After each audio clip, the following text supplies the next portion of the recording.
I turned 30 this year. I thought I finally understood who I was. Until the morning of my birthday, when a single envelope from my mother rewrote my entire life in one blow. Inside it, in her sharp handwriting, were 12 words that cracked something deep in me. You're adopted. We never loved you. Don't contact us again. My hands went cold. My heartbeat dropped. For a moment, I couldn't even hear my husband calling my name. But then something shifted, something old, buried, and iron strong. Because she didn't know the truth about the life I built, or what I legally owned. By the next morning, officers would be standing at her doorstep. And trust me, you'll want to hear why. Before we go on, do one thing. Subscribe now because this story gets darker, and if you miss what comes next, you'll regret it. And if you still don't want to subscribe, comment why. You'll owe me at least that honesty. My childhood home didn't feel like a home. It felt like a place I existed in quietly, carefully, always making myself smaller. Do you know what that's like? To walk through the rooms where you were raised and feel like you're trespassing? To hear your own footsteps and wonder if they're too loud, if you're taking up too much space, if your very presence is somehow an inconvenience? My mother treated affection like a prize she never planned to give me. When she spoke to me, it was with clipped, icy efficiency, nothing more.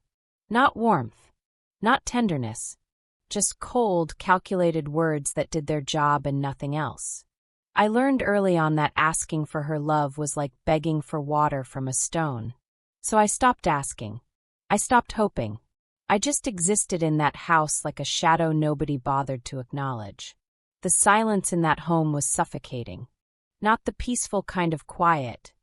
The kind that presses against your chest and makes you feel like you're drowning in the absence of care. Every dinner was mechanical. Every conversation transactional. Every day a reminder that I was there, but I didn't matter. The moment that shaped me happened at a family gathering. The room was loud with laughter, food, and cousins running around. Everyone was talking over each other, sharing stories, slapping backs, refilling drinks. The energy was warm, alive, buzzing with that comfortable chaos that comes from people who belong to each other. And I sat there on the edge of it all, watching. Always watching. Never fully part of it. When the cake appeared, people clapped and smiled. The candles flickered. Someone started singing.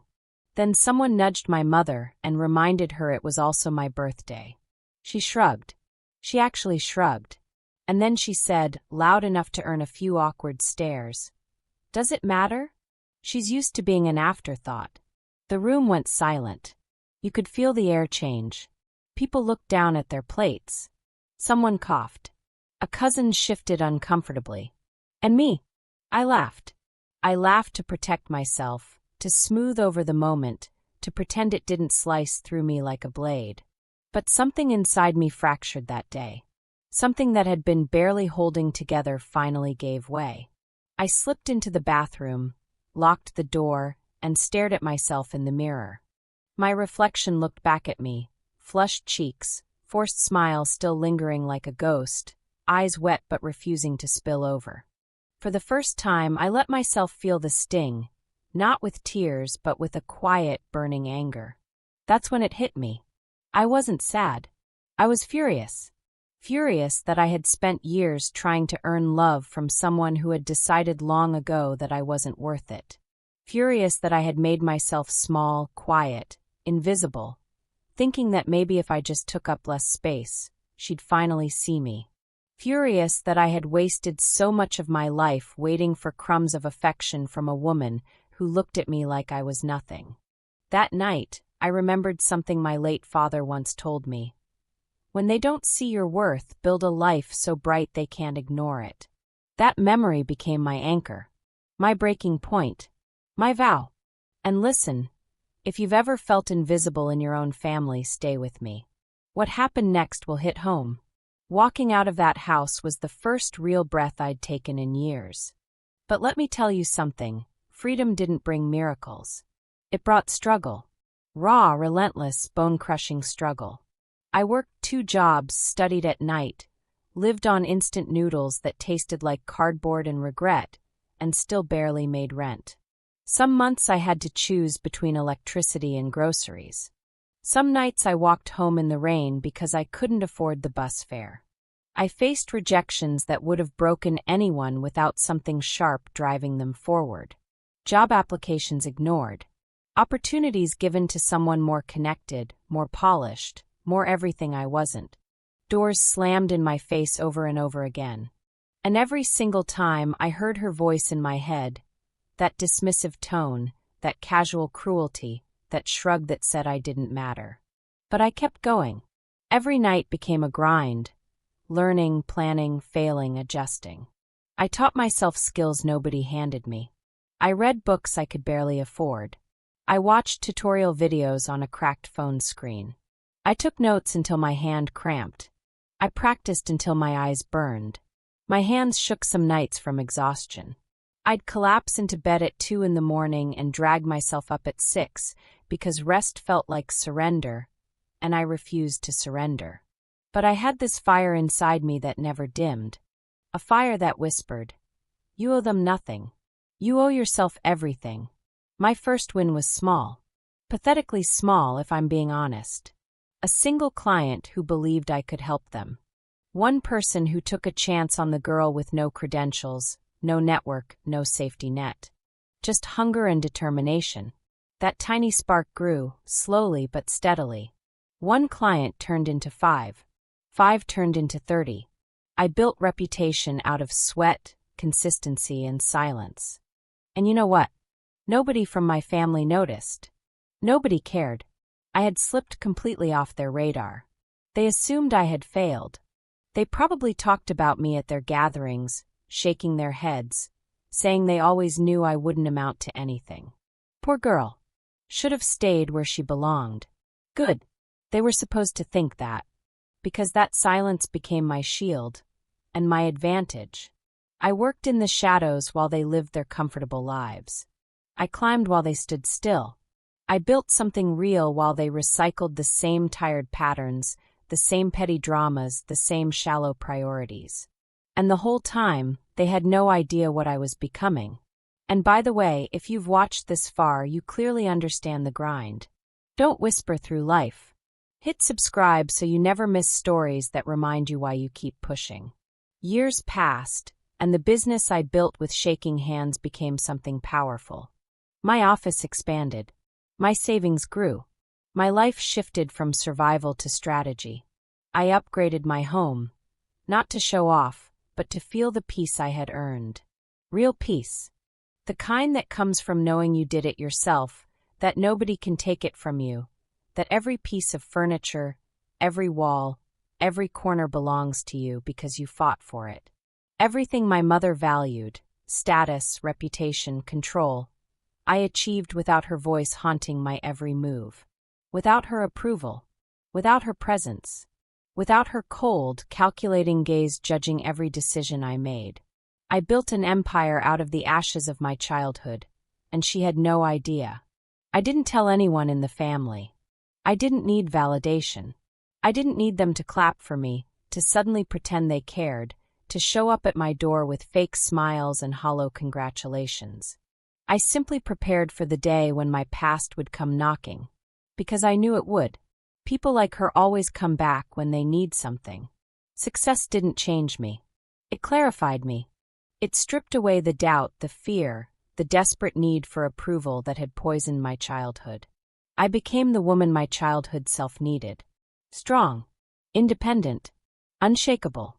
The kind of woman who doesn't flinch when the world pushes back. And that's when fate delivered that birthday card. The coldest sentence she had ever written, but also the key to everything she was about to lose. Don't leave yet, the real twist hits next. She thought she could erase me with 12 words. 12 words. As if 3 decades of neglect, humiliation, and emotional abandonment could be summarized in one brutal sentence. As if she could just close the door on me like I was some chapter in her life she regretted writing. But she didn't know the truth I never bothered to tell her. The home she lived in? My inheritance funded it. When my father died, he left me everything, not because he didn't love her, but because he knew. He knew she would squander it. He knew she didn't have the discipline, the foresight, the care to protect what he'd built. So he left it to me with one condition, that I ensure she was taken care of. And I honored that.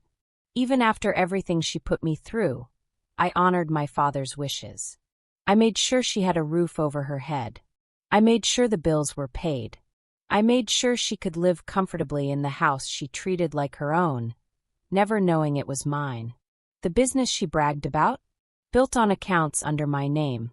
Every loan, every investment, every financial move that kept that business afloat, it all came from accounts I controlled. She walked around like she was some self-made success, but the foundation she stood on was mine. And she never even knew. The cars she flaunted? Registered to me. The jewelry she wore to family gatherings? Purchased with money from funds I managed.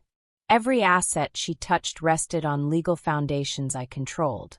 Her entire life, the life she used to prove she was better than me, was built on my generosity, my silence, my restraint. So when I finished reading her message, I didn't cry. I didn't scream. I didn't crumble. I called my lawyer. Within 30 minutes, every document was filed. Ownership transfers blocked, accounts frozen, eviction notices approved. I moved with precision, with cold efficiency, with the same emotionless professionalism she had shown me my entire life. The next morning, officers walked up to her door. Her world, built on my shadow, started collapsing. And I felt nothing. Not satisfaction. Not revenge. Just a quiet, resolute certainty that I had finally stopped carrying her weight. And listen, if you think that moment was intense, subscribe now, because what came next was even darker. Trust me, you'll want the full story. When everything fell apart, she did what I never expected. She reached out. Desperate. Trembling. Suddenly remembering the daughter she had pushed aside like an unwanted package. Suddenly my name was worth saying. Suddenly I mattered. The phone calls started first.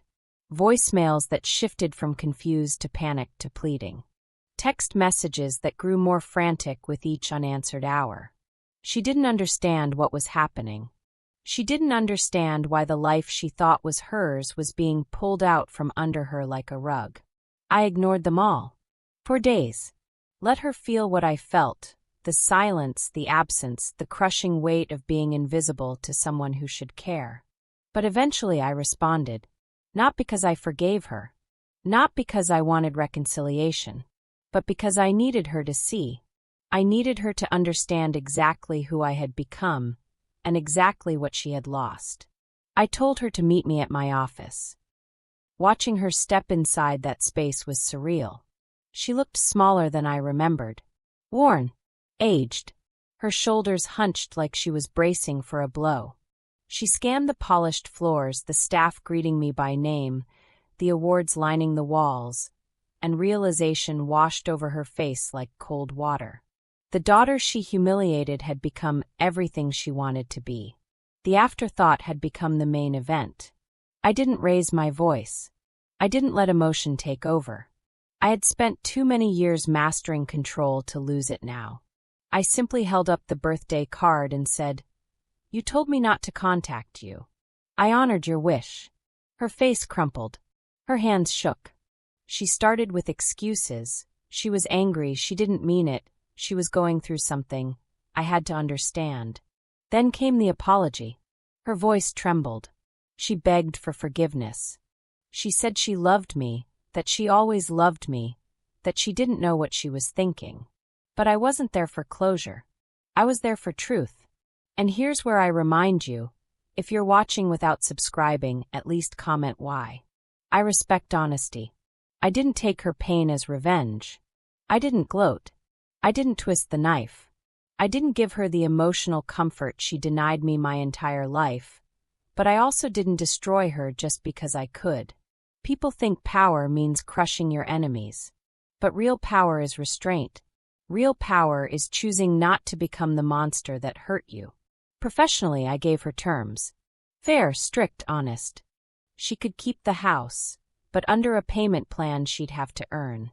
She could rebuild, but without my name propping her up. No favors. No shortcuts. No safety net I didn't have when I started from nothing. She would rebuild her life the way I rebuilt mine, through discipline and humility, through sweat and sacrifice, through sleepless nights and relentless effort. She would learn what it meant to stand on her own, without anyone else's foundation beneath her feet. Choosing integrity over retaliation wasn't weakness.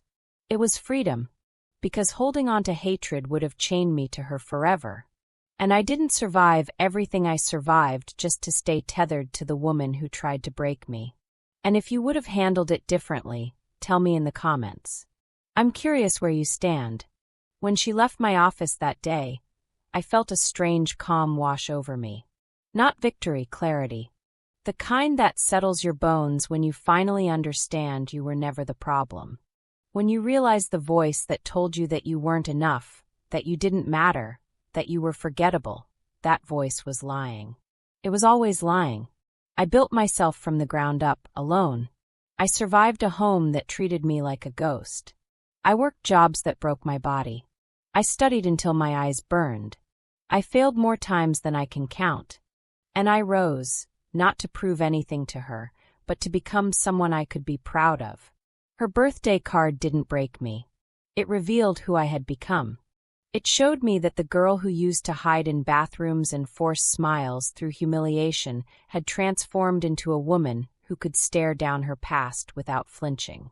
The anger is still there sometimes. It flares up when I remember certain moments, certain words, certain looks. And the pain, God, the pain still catches me off guard. Sometimes I'll see a mother and daughter laughing together in a coffee shop, and something in my chest twists. Sometimes I'll hear someone talk about their childhood with warmth and nostalgia, and I feel that old ache.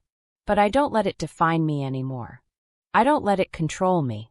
I carry it, yes, but I carry it like a scar, not a wound. Evidence of survival, not proof of defeat. And if this story hit you anywhere deep, subscribe before the next twist in life catches you off guard.